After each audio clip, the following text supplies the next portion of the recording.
Hi, I'm Liz Lamond. This is George Roth. We're here today to talk about RRSPs. It's RRSP season, and the question that's probably the top of everybody's mind in Canada is, should I put money into my RRSP again this season? And we're going to cover that and talk about the pros and cons, and also talk about what else you could do instead of funding an RRSP. What? There's an alternative? Yes, there is. Stay tuned and we'll cover that towards the end of the video. So, Liz, tell me, why would you put money in an RSP? What would convince you to put your money there? Well, I personally wouldn't, and we'll cover what else I'm doing instead a little bit later. But a lot of people want to put money into an RSP because they love the idea of the tax deduction upfront. So the idea of getting money immediately. So what do you think comes up for people as well, George? Is there any other reasons why people do? Yeah, I think that's the main reason. The other thing is that some people are convinced that they're going to end up paying less tax in the end because supposedly you'll be in a lower tax bracket when you take the money out. But will you? So RSP is a tax deferral program. It is not a tax savings program. You are deferring the payment of the tax, but you're also deferring the calculation of the tax. So who's to say the tax brackets, the tax rates, the deductions are all going to be the same in the future? What are the odds of taxes going down in the future? You know, with government deficits and debt, they're not going to need less money. I think I really know the important thing to understand as well is the premise of paying less tax in the future rests on the idea that you're actually going to have a lower income when you retire. Now, just think about this for a moment. If we fast forward 20, 30, 40 years' time, and if you think of the current inflationary environment, there's a fair chance that it's going to cost you more to live in 20, 30, 40 years' time. It also is a fair chance that you're going to be building assets and growing wealth over that time. So really to be able to have a enjoyable long retirement or passive income time, your income is actually not going to need to be significantly higher than it is today, given all of those factors. So if you consider that your income is going to need to be much higher than it is today, and that you will be building wealth to create that situation, then you're actually going to be paying more tax, even if the tax rates didn't alter as much as you thought. There's still going to be a tax problem that you face because you're paying tax not only on what you're putting in today, but you're also going to pay tax on anything that grows inside that RSP over the next number of years until you start to have to withdraw that. So there's kind of a couple of ideas that are important that you understand about what the assumptions are that are being made about how an RSP really works for you right at the start, but also throughout and at the end of it as well when you convert it into something you're pulling money out of. Well, are you going to be paying less tax or more tax? How does that even work? I mean, think of that strategy. And then the other thing is, do you want your plan today to be, I will have less income when I retire? That's my plan. Does that make any sense? Let's start. I mean, are you going to sit at home and do nothing when you retire? No.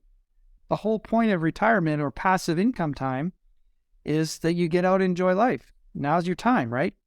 So you're going to need less money? No. So you're really not going to be paying less tax. You're going to be paying more tax. Remember, it's tax deferral, not tax savings. I think another important factor that I've realized is working with a whole lot of clients is what you need to be building in your portfolio is flexibility.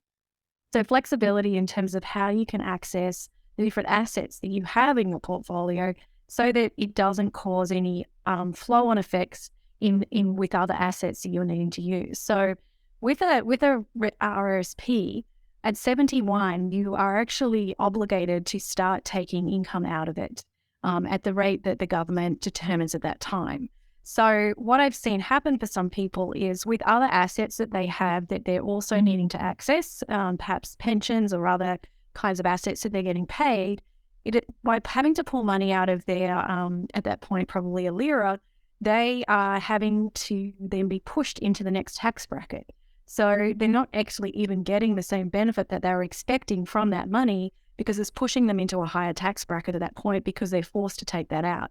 If they had flexibility around timing of when they accessed each of those assets, that wouldn't be such a problem. So it's also considering what you have in your general portfolio so that you've got that flexibility as to when you draw down particular funds at different times. So when we talk about tax deferral, and we're deferring the tax, we're also deferring the calculation of the tax. But we're also deferring, to build on what you just said, Liz, we're deferring the ability to use that money. Because when we lock it away, it's locked up in jail and we can't use it. And then if we do need to use it or want to use it, we have to pay a penalty and then we have to pay tax. But hold on a second, George. I'm allowed to use it for a first home loan. Yes, you can, but it's very limited in the amount and you have to pay that all back. Again, it's short-term thinking. Yes, it might be a way to buy that first home and it's not a bad thing, but just you want to be aware of all of the limits and constraints that are placed upon you. Because let's not forget, this is a government-owned, controlled program. It's registered. So the government knows everything about it and they have all the control and they get to change the rules whenever they want to change the rules. And they have changed the rules many, many times over the years. So we always have to be careful about that. So we're deferring the ability to use that money and enjoy it. And if we even take that a step further, so let's say we have this RSP, we've at 71, 72, you've now had to convert it into an income fund and you're forced to take income. But what if you pass before you use up all that money? What happens to that RSP now after death? Well, it goes into your estate and it gets taxed 100% in your estate. Now, yes, you do have the ability to roll it over to your spouse, but if you don't have a spouse or if you're already the second spouse, when you pass, that all goes into your estate and is taxed at the highest tax rate. So you could potentially be giving up half of your wealth that you have created through your whole lifetime. You've taken all the risk, you've gotten to this point, and now the government takes half of it away. Is that a good strategy? Is that a good plan? So I actually haven't come across any wills yet where people have written in the government for half of what they are wanting. But it's understanding that's effectively what people are doing, right? It's our silent business partner, right? So CRA becomes our silent partner. So we put in all the money, we take all the risk, we get to decide when we take it out to a degree within the rules. And when we take it out, they're going to tell us how much they get, how much that they own and get to receive. So that's our silent business partner. So again, is this a strategy? Is this a plan that you want? Like this is you're actually planning for this to happen. So how is this a good plan? I just don't get it. Just I'm going to put a little caveat here. George and I are not giving you financial advice. Please speak with your professionals, and everybody's situations are different. So if you have an existing RRSP, please go and consult with someone about the best plan for what you would do with what you currently have and make sure that you're informed. The purpose of this video is to educate you and just help you to think a little differently about what your options may be. And I think it's a really good time for us to jump in and talk about what is an alternative, George, to using an RRSP. So the things that I've heard you say is that it'd be good to have some flexibility. We want to have money growing in a tax-advantaged way. And we want to have the ability to create some passive income towards the end of our life. So what's an alternative when we could also do that? A lot of people, I'll say a lot of people, I think that's a fair statement, don't understand or don't know about a better alternative. So that's part of our goal. Our raison d'etre is to help educate people so that they understand that there is an alternative. So we want to show you the pros and cons of things like RSPs. We also want to show you an alternative with its pros and cons. So the alternative that we're referring to is participating dividend paying whole life insurance. Insurance? Yes, people hear insurance and they run away. But the problem is people don't understand what it is and how they can use it and how it can benefit them while they're alive. So what we're talking about is life insurance, using it while you're alive, not death insurance only relying on someone to die to benefit. You get all the advantages of an RSP. You get the tax advantages, the tax deferral, the tax-free growth, and you have the ability to use that money anytime you choose. You have all the control. It is liquid. It is flexible. So you have all those advantages that you don't have with an RSP. And I think an important point here is that you're not restricted about how you can use that money. So with an RRSP, there's only a couple of things that you're really allowed to do in terms of taking money out of the RRSP to go and use it for that you then have to pay back. With using participating dividend and paying whole life insurance, you can actually use that for whatever purpose you choose. So, ideally you're using it towards building your wealth, but you're not restricted as to what you choose to put that into. So you can use this as a complementary strategy. We talk about it in this space as an and asset, something you're doing in addition to the other wealth building you're doing. And the nice thing about that is that you have the flexibility and the opportunity and the autonomy to decide what you're going to do to continue to build your wealth while this asset continues to grow for you and work for you every single day. So it's a private contract. So it's a private contract between you and the insurance carrier. The government knows nothing about it. I mean, there are rules that we also have to stay within and guidelines, of course, but it's a private contract. So that's very important.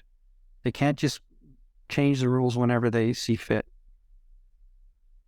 So it's private and it grows cash. So we create a pool of capital, and it's important to understand the difference between capital and cash. The purpose of capital is to create more.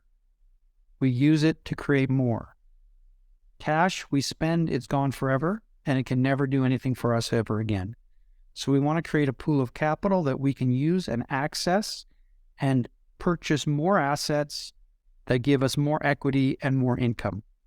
So it's a fantastic wealth building tool that gives you multiple things that you can do with the same dollar. So I know that sounds a little ominous and you might not understand how that might work for you, but we're happy to talk to you one-on-one, answer all your questions, and get those details sorted out for you. So the idea here is we just want to give you some education, like Liz said earlier, give you some different things to think about, and ultimately give you the understanding that there is an alternative, and it's actually a better alternative. So one thing that I really like about it too, George, is that it speaks to the issue that I spoke about earlier, which is you have a lot of flexibility as to how you use this asset during passive income time. So you're building up that capital, as George spoke about, and then you get to choose how you use that during your passive income time. So when you get to choose when you borrow against that asset, you get to choose how to do that, you get to choose the amount that you want to take out. So, and more importantly, the age. So you're not restricted. You don't have to wait until 71. If you're wanting to take passive income out at 60, then you can do that. So you get to choose how and when you use this. So then it can be complementary and asset with the rest of your portfolio so that you're not pushing yourself into other tax brackets or causing those problems that we spoke about earlier, because there's no mandatory withdrawal rate of that amount. So the flexibility that gives you, as well as, the part about the insurance that is actually not well spoken about, it's fantastic, you can use it, but it's also giving you some protection for your family and loved ones. So in the alternate to an RRSP where the government's going to take a fair cut of it if you can't roll it over to your spouse, if you pass away when you have a whole life insurance policy on you, that death benefit goes tax-free to your beneficiaries. So that's a pool of capital that does go to them. So that shouldn't be understated either. That's not really what we're teaching you about today, but it is an important thing to understand that you're actually getting both. And that whole tax-free part directly to your beneficiaries is huge because it bypasses probate. You're not having to go through probate, which can be very timely or very time-consuming and very costly. The money goes directly to your loved ones, and they'll have it within days or weeks, and it's 100% tax-free. So where can you do this? Where do you get such value?